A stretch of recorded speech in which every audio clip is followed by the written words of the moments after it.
So, hi everyone, welcome to the website's call. So, let's begin with the introduction of our newest members. So, if you're on this call and you're attending this call for the first time, feel free to introduce yourself to everybody over here. So, do we have anyone who's attending the website's call for the first time? I think I see a couple of names. So, you could volunteer, or I'll start calling out your names in a minute.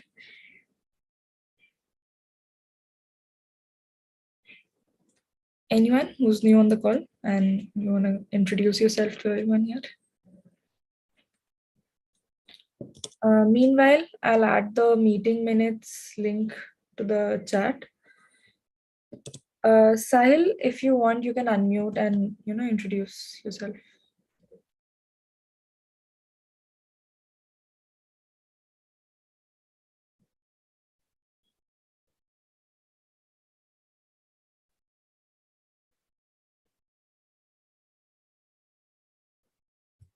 They say we can't hear you.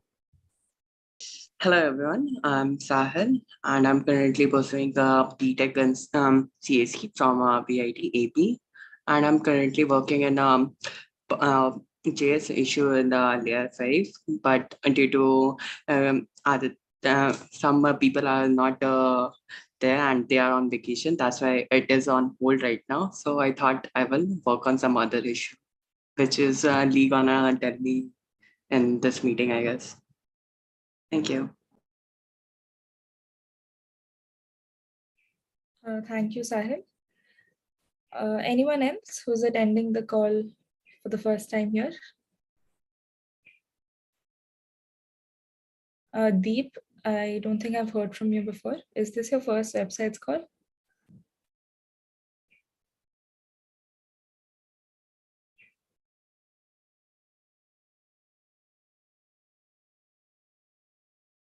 Okay. Harkirat? Is this your first? No, it's not my first time. I'm earlier member. Okay. So I hope everyone has added their names to the meeting minutes. I think we can begin with the agenda items. If you have anything to discuss today, please add it to the minutes. So the first topic is by me.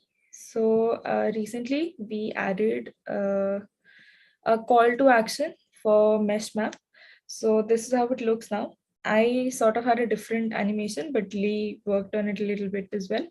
And this is the final state. So what do you guys think about this? Any suggestions, views, anything?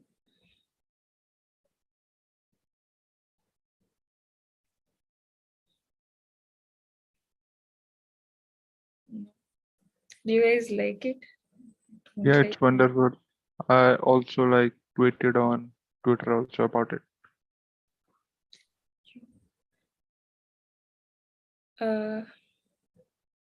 All right, so talking about MeshMap, I've added it to most of the pages, like most of the project. This is the main projects page. We had the Docker extension one over here, but I think I removed it because we have the Docker extension mentioned here as well. It's on the SMP page, SMI page, and the Docker extension page for now. Since our main focus has shifted to MeshMap right now, we want people to get directed to MeshMap from everywhere. So talking about this, our next step has to be making this page, the MeshMap page, prettier. So first things first, we have a vote going on for the logo, for choosing a logo for MeshMap. So if you haven't voted, what for the logo that you like the most out of these options, please do so. Yeah, I'm sorry, I couldn't hear you. Santosh, did you have something to say?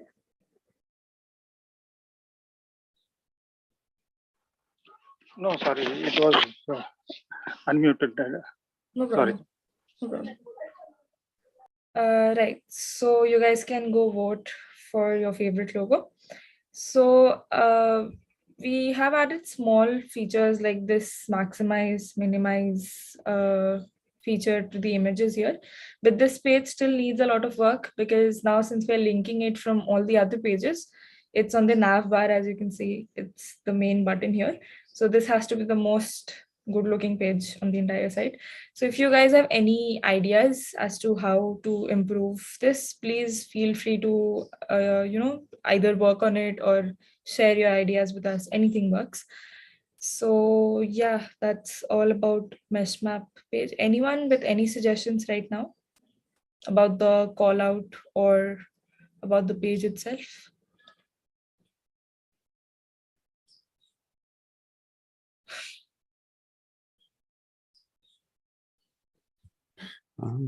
Yeah, the call outs, the call to actions, they're a little big, actually, potentially.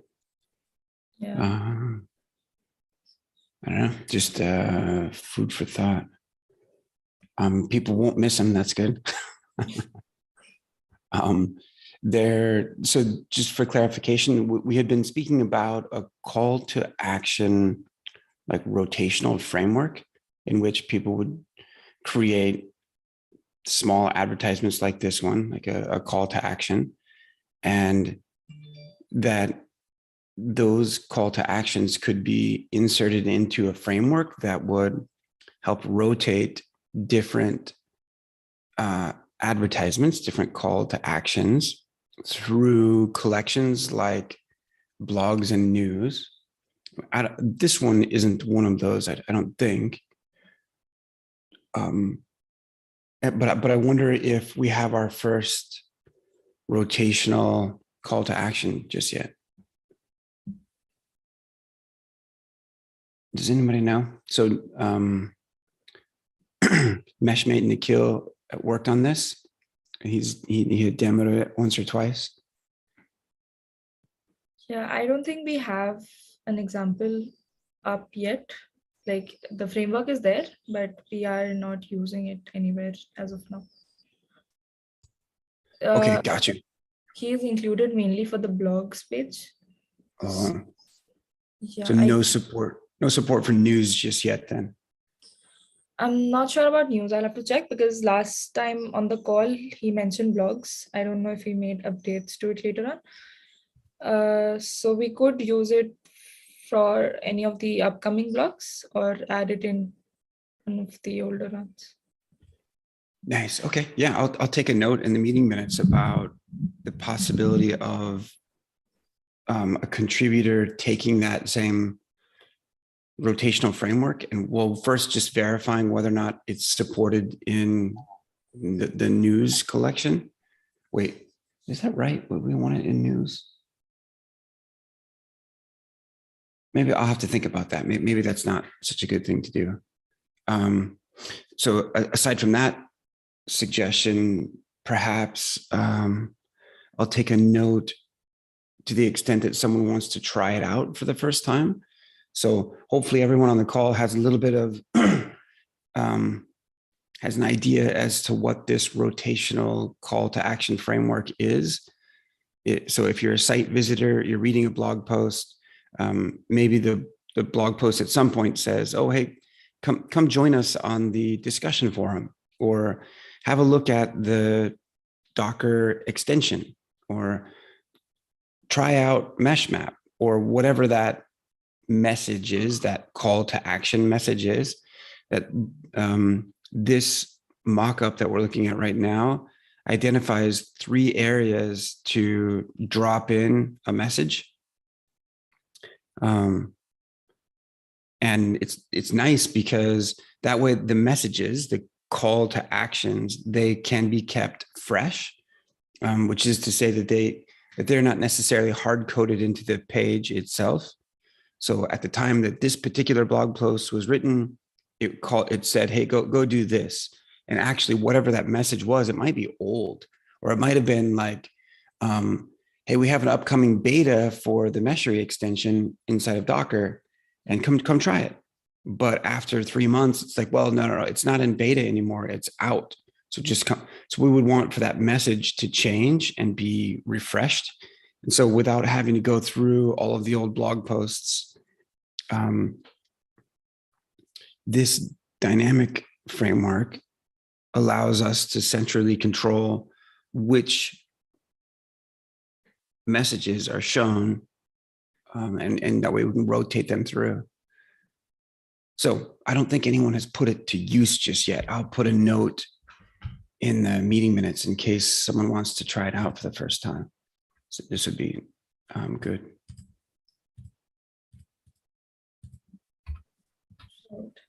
So, yeah, moving on. If anyone wants to try it out, you can do it. You can open an issue for us to keep track on GitHub and move forward with it. Right. So next up, I have the pricing page updates from last week. So that's live, not like that's published on the website now. So this is the first iteration. This is yeah. So we have a button. We have a switcher, monthly and yearly being the default. Right now, the switcher, you cannot see the functionality of the switcher because we have removed the price for now. But once we add prices, you can change it with the switcher. So I've added the collapsible detail section to the cards as well for now. So we have free enterprise team, and this one is disabled for now, but once we are ready for team, we'll have the button say something else. And this one is the highlighted one. This is what we want our users to begin with. So this is like this is just a summary. Moving on, we have the detailed comparison table. This also has details for what the values, for what the categories are. There are categories, as you can see, and like clearly distinguishes which tier can do and what they can have. And this is from last day. We have the reviews and the FAQs. So yeah, these are the updates. This is the first iteration. We'll work on it more and more. So what do you guys think about this?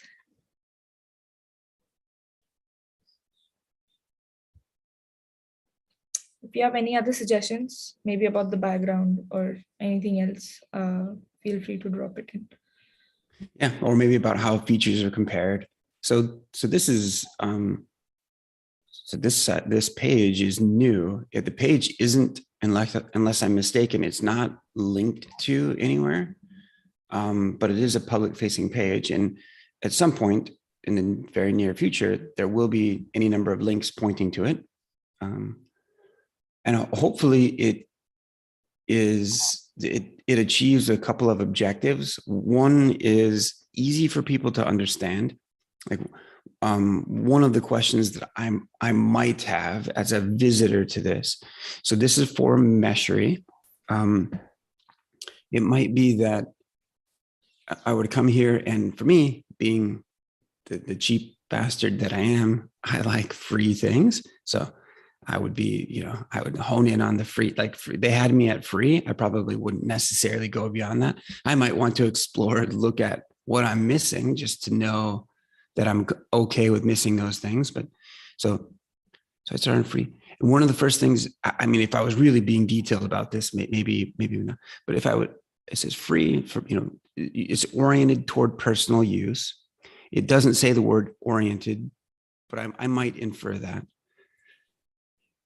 I'm sorry, I might deduce that from the inference that they've put here by the word personal.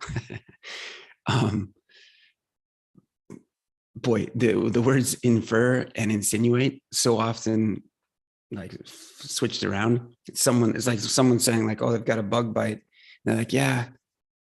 They're like, yeah, I just have to itch it. It's like, well, no. Yes, you mean scratch it, but okay. Anyway, I guess that maybe that doesn't happen where you guys live. Is the first question that I might have is whether, okay, so what are the open source features? Because I see that these are the free ones, and that's great. But this builds on top of the features that I'm already getting just using the open source project. And so if I sign up, I'm entitled to this additional list of features. That's great. I wonder if there's reference for what's in open source as well. That might be a question that someone had, or that might be a question that I would have. I'm not sure. And then as I look through, actually, if I click, okay, one thing too is that if I click join for free, great. It's it brings me to, well, a sign up page. Although, again, this is, although I might not understand that this is a sign up page.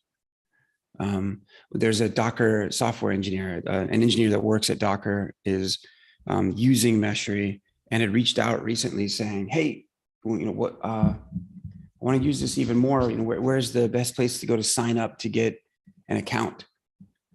And he had already seen this screen, but I think his presumption was that this isn't a sign up screen. This is like, hey, if you're already in the Cool Club and you already have an account, you can come sign in here, but not sign up. Like sign up is a different thing. And so my sense of that issue is that most of us are so well trained that there's a difference between sign up and sign in,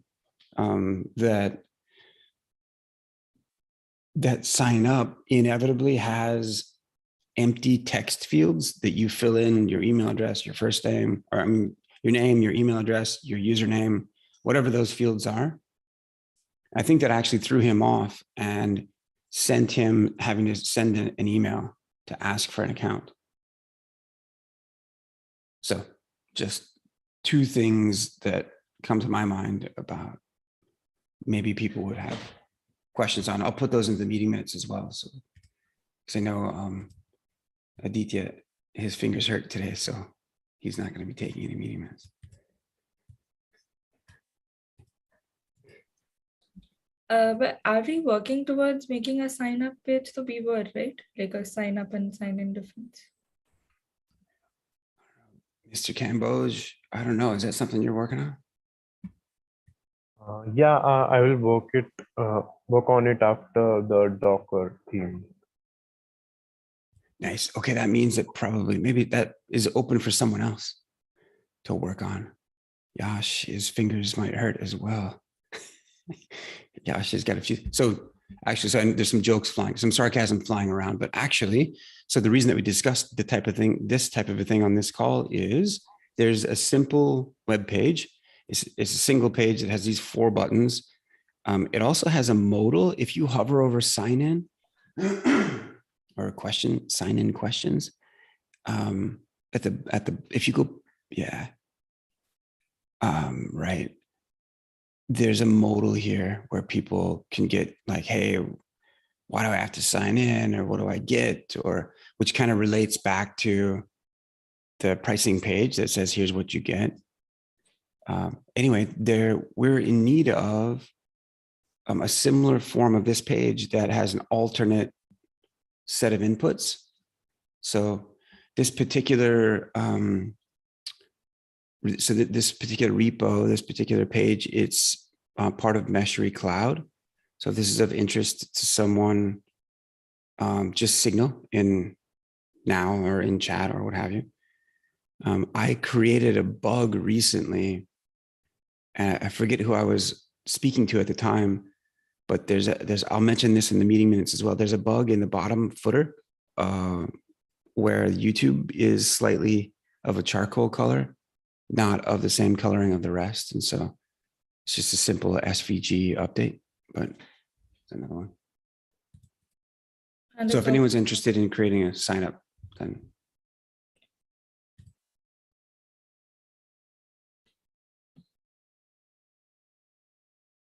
We should also, I think, do something about this because it wasn't very clear to me that this is a clickable thing. So maybe something about this part as well. Okay, So I don't think we have Elizabeth with us. She said she'll send her updates later. Harshit, let's move with your topic. Do you want to share your screen? Yes, I'm sharing my screen. Wait.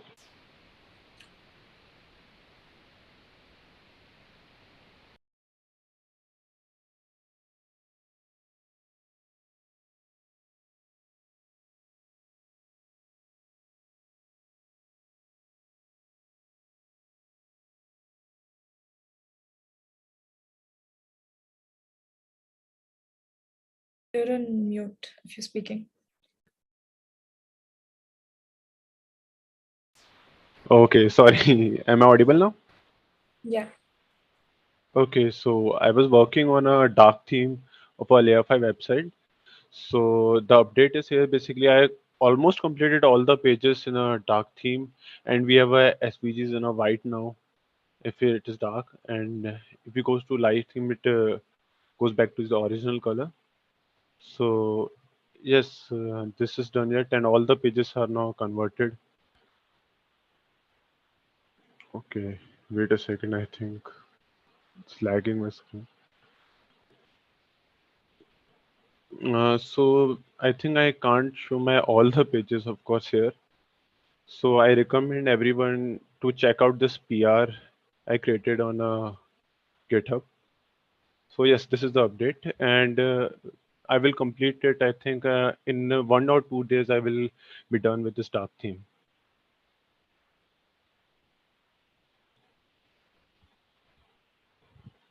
Yes, that's it. That's great. I think on the last call we were discussing moving to local storage rather than using cookies. Did you incorporate that as well? Yes, yes, I applied local storage here. Basically, it's not available in this PR. If it is not saved yet, but yes, yes, I'm done with this local storage. Shifted to the local cookies to local storage, and navbar is also changed. I think in a previous meeting the navbar was not set, and it's now in a dark theme now. So that's it. Okay. And so what did you do about the PNG images that are on the site? Like the SVG, you're changing the colors. What the maybe on the blog post or stuff like that? Blog post. Actually, I think I did that. Uh, I think here. No, no, I have not done yet. I think. Wait. Oh no, it's not working. I think I just bordered it with the light colors.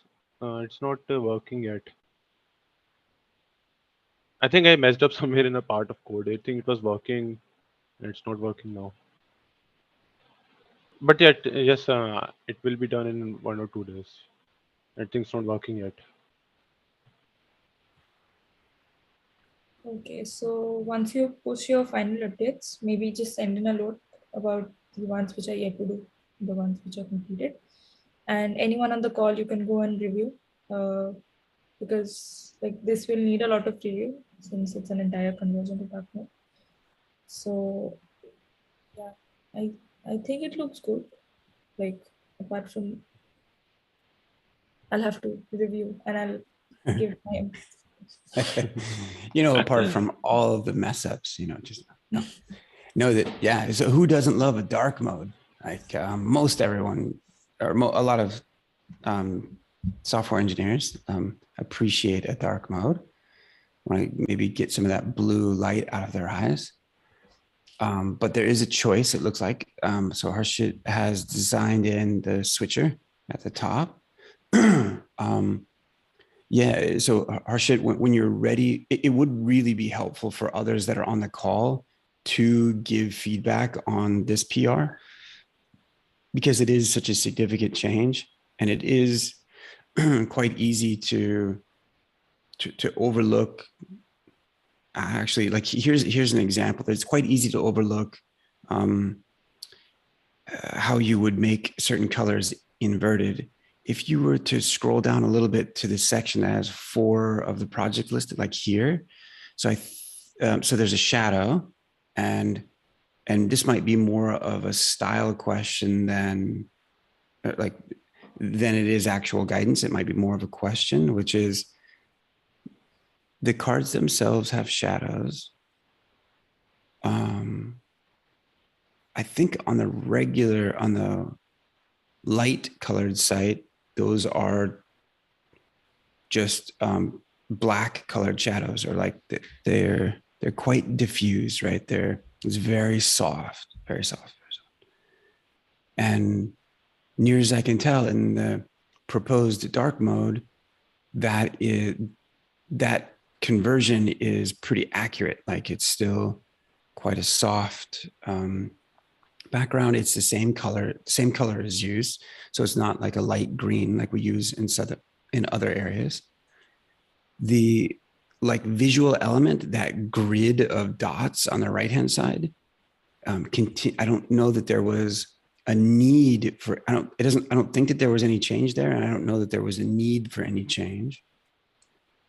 But this type of an analysis or this type of a review is really what's needed to make sure that, and actually, Harshit, it would be really good if you wrote this down on your PR, or which is programmatically, what have you changed? Or like, hey, you went from the light theme, and as you made the dark theme equivalent, what's the conversion that you're doing? So if it was light, if light had this color, dark had this color. Again, and well, how are you doing that mapping? I'm curious, Harshit, did you find throughout the site, like half the time the theme colors were used, and half the time someone just specified a color locally, hard-coded one?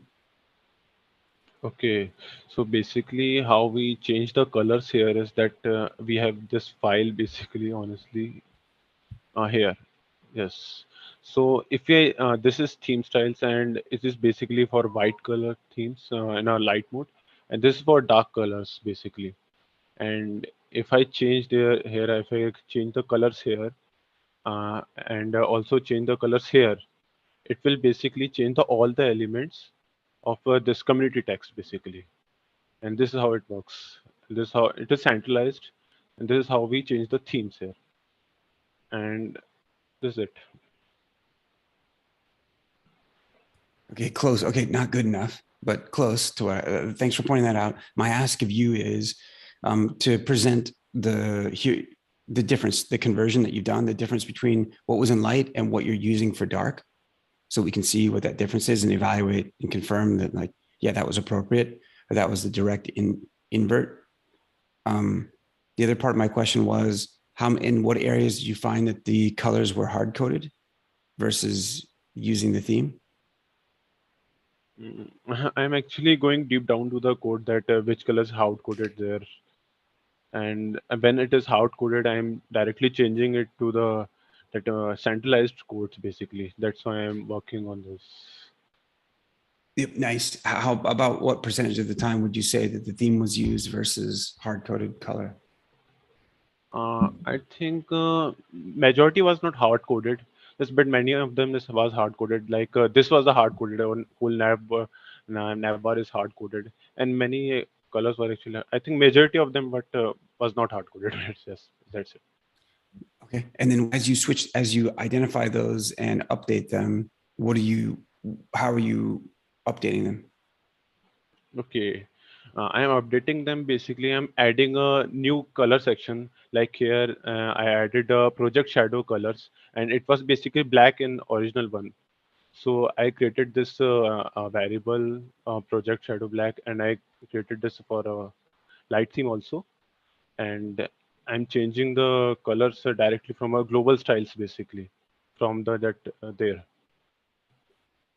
Okay, so you're removing the hard coding, making reference to the global style.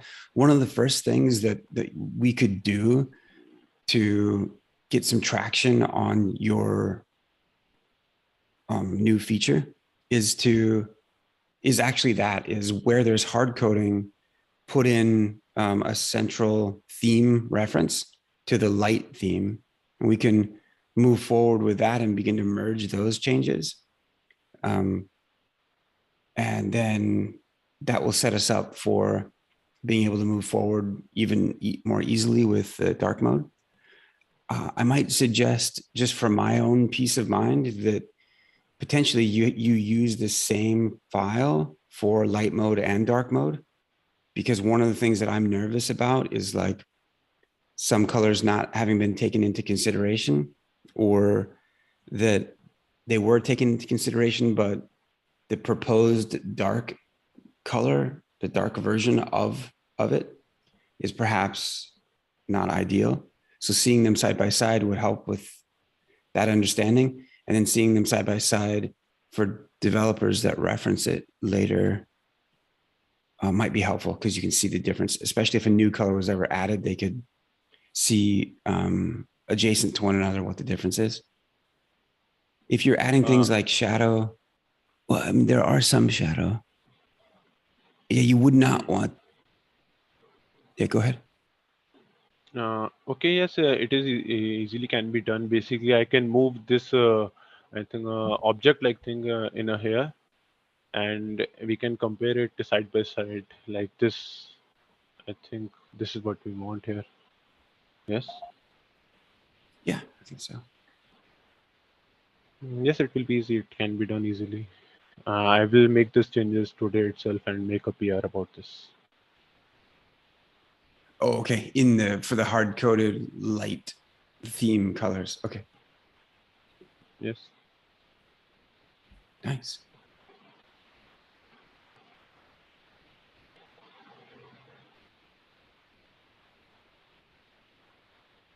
Also, if you go back to your theme, the styles, there are some colors which are repeated, right? Like you can see side text, dark side text. These are the same colors. So, and these were already present in the previous style sheet that we have, the themes that we have. So to avoid that, like basically, I think what Lee was also suggesting is we have one color in the light theme styles, and we have a second color for the dark theme styles, which is an invert of that direction.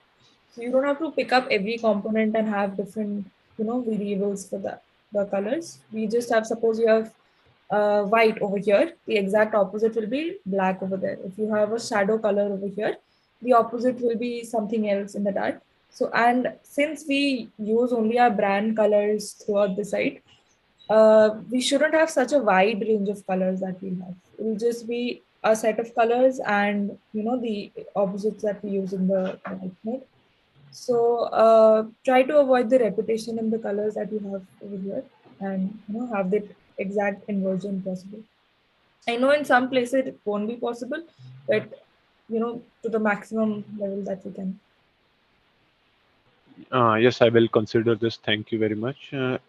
Basically, yes, some components are hard coded with a black color only. So yes, I have to change I have to create a new color for that in a dark theme or a light theme. Yes, but if you have a primary color and that primary color should be a dark side, dark theme styles. I got the point, yes, here. So yes, I will try my best to create less colors here and make this perfect. Okay. Thank you, Harshit. Anything else from you? Mm,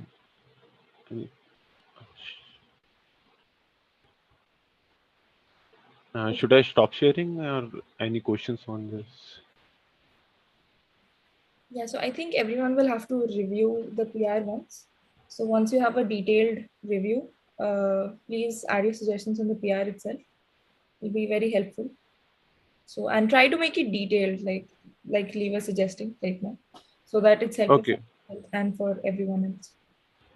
Okay. Thank you. I will consider everything that you said, guys said. Thank you very much.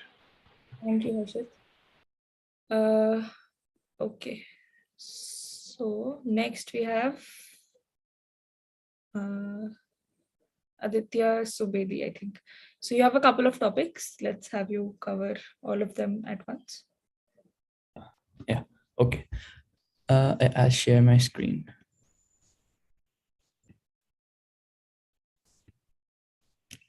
So first, since I was working on the dashboard page, there was some suggestions, okay, not this, regarding the color change of the sidebar, which I could not, actually figure out what color to keep, because any color I choose, it was looking ugly. So any suggestions for this would be great. I tried to change the toggle bar and to make it more like the Meshery UI page. If that's okay, then great. Then if not, then I have to work on it again. So yeah, I'm looking for suggestions on this one.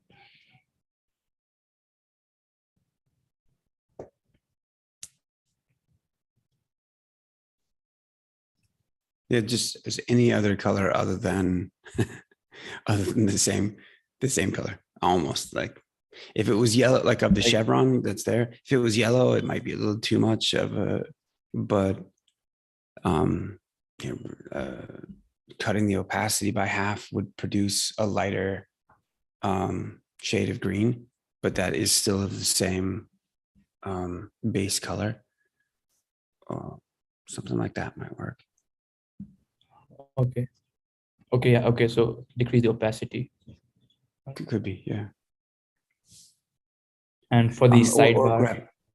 Yeah, or like when you go to the brand colors for SMP, which is on layer5.io/brand, what you'll end up finding is that odometer with the speedometer rather, that icon or that logo, it contains a couple of shades of gray, a couple of shades of blue, and a couple of shades of green.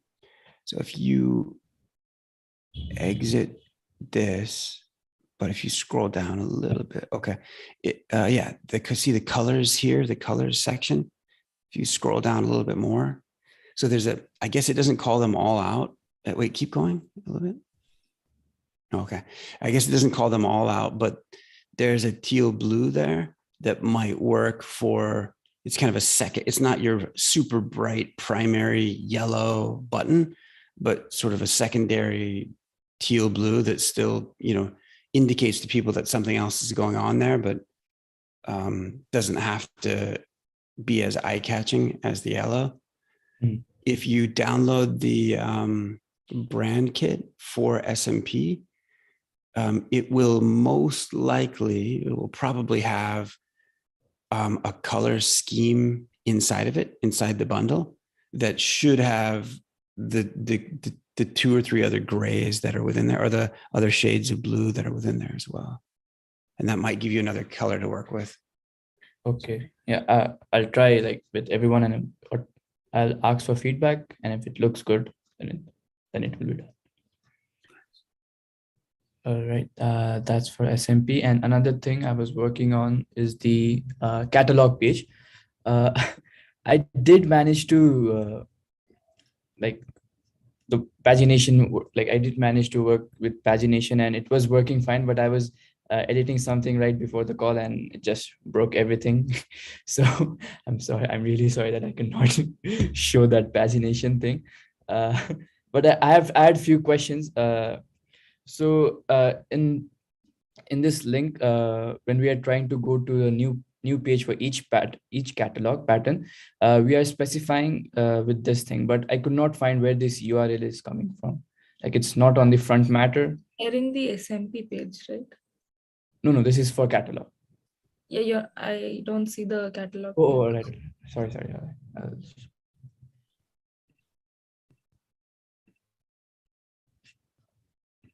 Yeah, okay. So we are referencing the URL as pattern.url, but I cannot find this URL in any of the front matter or where it is coming from. So I was kind of stuck here. Okay, so that's what happens when you use a collection. So basically the need for using a collection was to have individual pages for all the patterns, right? So that's how you reference these pages, like that's how these pages are generated. So if you go through the Jekyll docs, like if you use like they have a variable called page. So if you use page.url, it creates separate pages for all the entries in the collections. So that's why we use .url here. Yep. So for this collection, Jekyll itself create a URL Yep. with name in this. Yep. Oh, okay. That's good.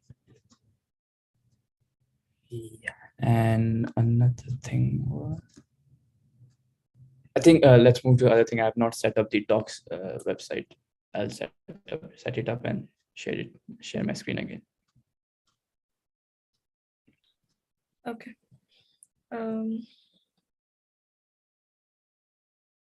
So next up we have Rohit. Rohit, you wanna share your screen?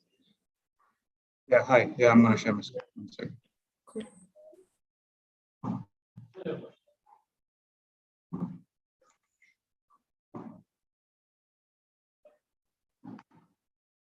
I was working on a PR, an issue where there was a responsiveness issue and there was an extra white space. One second.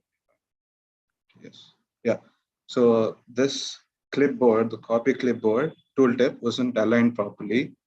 So I actually made a PR that solved the clipboard and the white space, extra white space over here wasn't handled properly. So I created a PR where it fixed all that. And let me bring it up.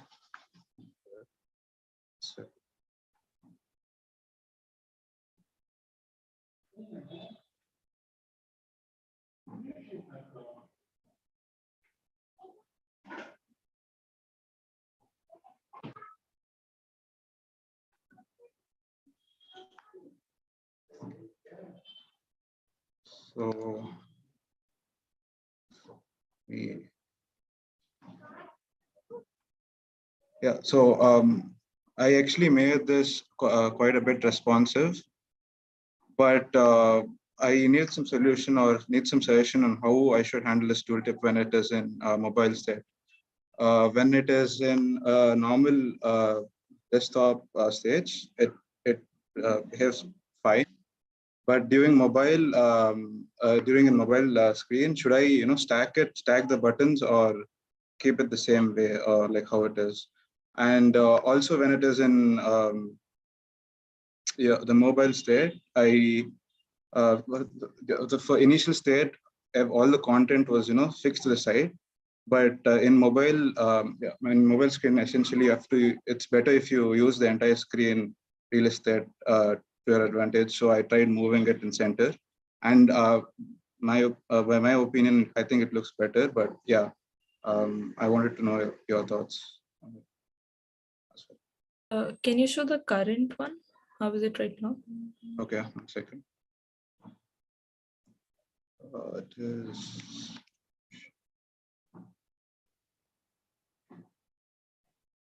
And for the buttons, I think stacked buttons would Yeah, look stack button. I was thinking the same actually. Yeah. So yeah, tooltip is not aligned properly. That is how it is behaving right now. And if I move it to responsiveness, also, yeah, it's not aligned properly. And then everything is moved towards, so it's aligned left side, right? So I just I just aligned it in center so that it looks kind of nice. So that's what I was thinking. Yeah, the center alignment looks good. Just that on top, if you go scroll up, this deployment tag that you see, that could be on the left side itself. Okay, that should be on the left side. Okay, got it. But otherwise, everything looks good if you align the buttons. I just have to align these buttons stack wise, right? So yeah. So I'll just do that today, and then I'll create a new PR. Cool. Not only like you already have a PR, right? I already have a PR. Yeah. Anything else that is need to be addressed, or that's it for me, by the way. Yeah. Anyone else? Any other suggestions for him?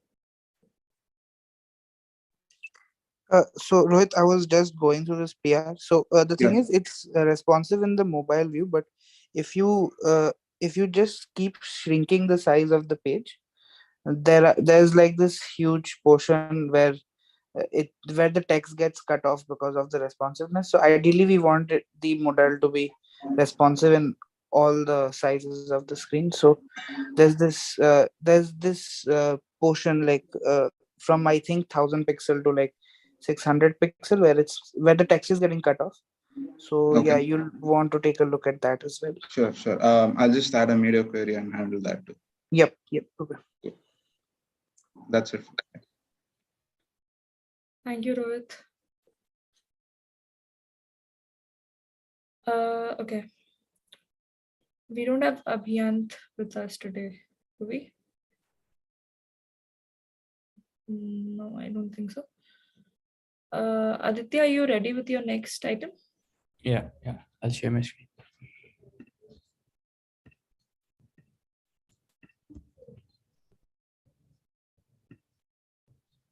So next item for me was to, actually it was allow user to sort different columns. Like when they click the column should be sorted or ascending or descending order. So I have done that. And like what we do in this integration test is that we ascend all the results in descending order. So everything here it's in descending order. So what I thought of it was an approach was that when the user click any of these columns, we just flip the table up so it will be in ascending order. So yeah, that's what I've done.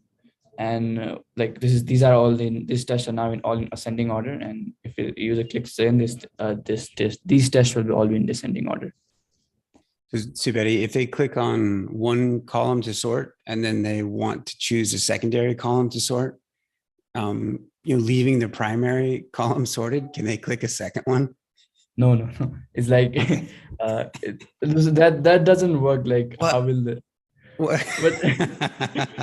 Look, I might be interested in understanding things only for Meshery Istio, for example, and then not the edge stuff, but like only the stable stuff. So I want it sorted on Meshery Istio and then on the secondary column.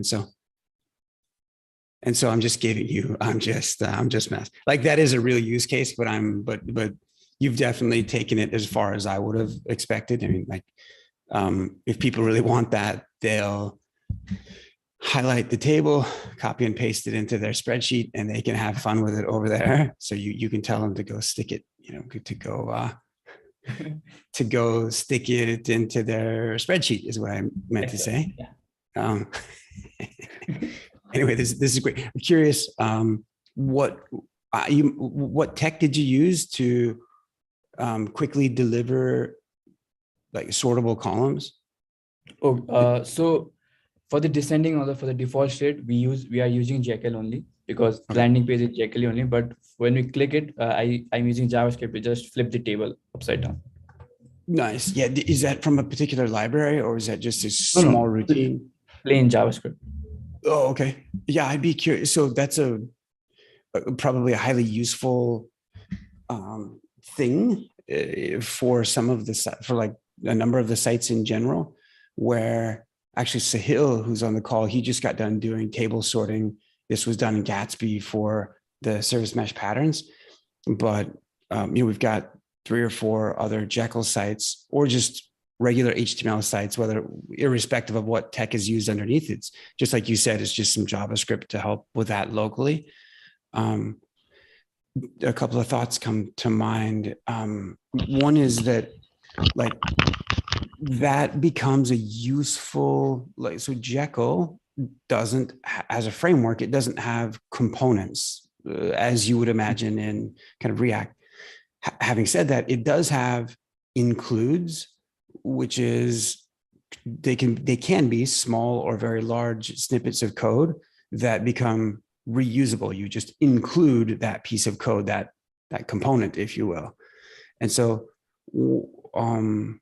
there are a few includes on the Meshery docs. If there was, whether it was done as an include or just a table template, like that piece of functionality is is nice for others to copy from, and to like, hey, for the rest of the tables, they should probably just come standard with the ability to sort. So there's, I don't know. Okay, so it could be that you open up an issue and ask for volunteers to propagate that same feature across the rest of the tables on the site. It could be that you make a note, like in the contributing docs for Meshery docs, you might make a note about the fact that there's an available capability. And, when you're doing a table here, do it like this. There are contributing docs to Meshery docs because there's a number of things that are special to the project itself. Yeah, so it's good. Yeah, I want to note one thing. This approach works only because I'm already sorting in decreasing order. Like Jekyll already sorts in decreasing order, so that flipping thing works. But if if any other table has randomly ordered, then I think this will not work. Oh, okay. So when you click on Meshery component version, the third column, does it? So it doesn't quite get there. And that's, yeah. So you're to your point, you're literally not sorting, you're just inverting the. And so, okay, that's, I get that. What you might want to do is in the Jekyll query is actually have your primary, secondary, tertiary sort happening, because Jekyll should be able to handle that. And then that way the other sorts here won't be a lie. It won't be a misrepresentation, because currently they are. It's just like that third column is not necessarily sequenced or ordered. And we're saying that you can, and you can't. All you're doing is inverting the. Yeah. So modify the Jekyll query for sorting more. Yeah, I think you should be able to handle it within the same query. I think that you're able to have sort by one thing, by one or more columns. Okay. That I think I'll have a look to it. If you can't, then we may want, then you have a bug on your hands already. So basically, if you can't, then we have to figure something else out. You either have to sort in Java, actually sort in JavaScript, or something else. Otherwise, it's a misrepresentation. So for this, to be acceptable, when we click Meshery component version, first everything should come in Edge, then it should come in V4, V3, V5, right? Yeah. But even then, right. Yeah. Because others are all sorted. It's sorted. Well, or you think that they're sorted just because we've been on 112 for one. Technically, they're not. If you were to go on long enough, yeah, there you go. Oh. So 113, doesn't that come before 112? Yeah, it does. And then we got 111. So how do we handle these? There are conflicting things. Yeah. There's a couple of there's a bunch of ways to do it. The first thing that you've done, which is having at least one column sorted using Jekyll, is great. You should be able to add multiple columns. Hey, you'd say that your primary is status, so that it's sorted in descending order. Your secondary is probably component version, because the component will consistently be the same on this page. It will always be Meshery Istio. So you'd probably skip to that third column and say that's your secondary sort. You should be able to use Jekyll to do that, because it's just it's more, they're trying to mimic a SQL query, and you can just have multi-column sorts. So one is the primary, one is the secondary.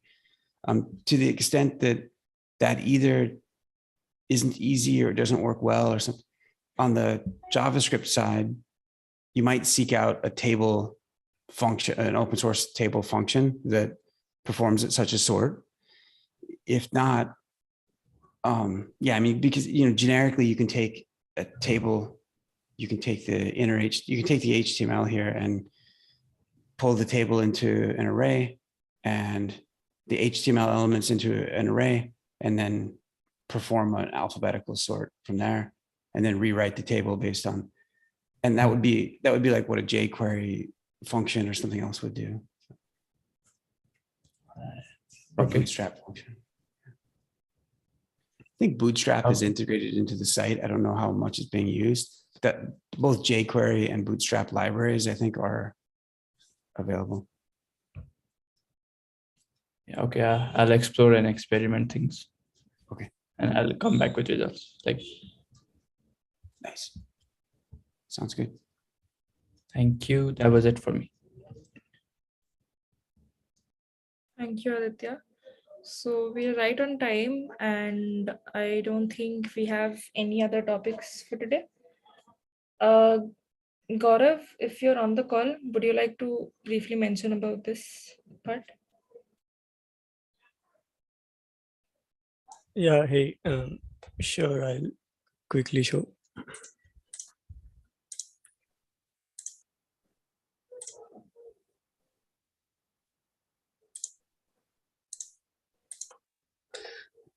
Yeah, so, okay. So this topic is about Meshery UI restructuring. So currently we are at v6 release candidate. So parallel to it, we are refactoring the whole Meshery UI to according to the roadmap set for .7. So in Meshery UI restructuring, we have created a branch called Meshery UI restructuring. So you can make a PR against this branch. And for this one, you can have a look at the proposal that we have for .7. In this, we are using React 18, Material UI 5, and Redux as a state management tool. So you could have a look at this docs, how we are proceeding with the V7 proposal. And we also have a progress tracker. So let me share the link of progress tracker in chat. So in this progress tracker, you can pick up any of the components from the Meshery UI and re-implement it using the proposal that we have for it. So yeah, that was all in Meshery UI refactoring. So if you are into front end and love doing JavaScript and React, this one is for you. So you should definitely go and pick up any of the items from Meshery UI. So it's a call for volunteer for all the front end lovers.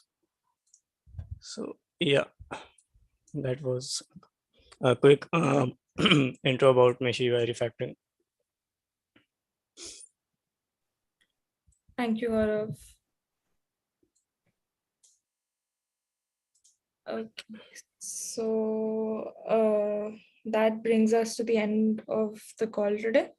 Anything else that you guys want to discuss about the topics that we had today, or anything generally?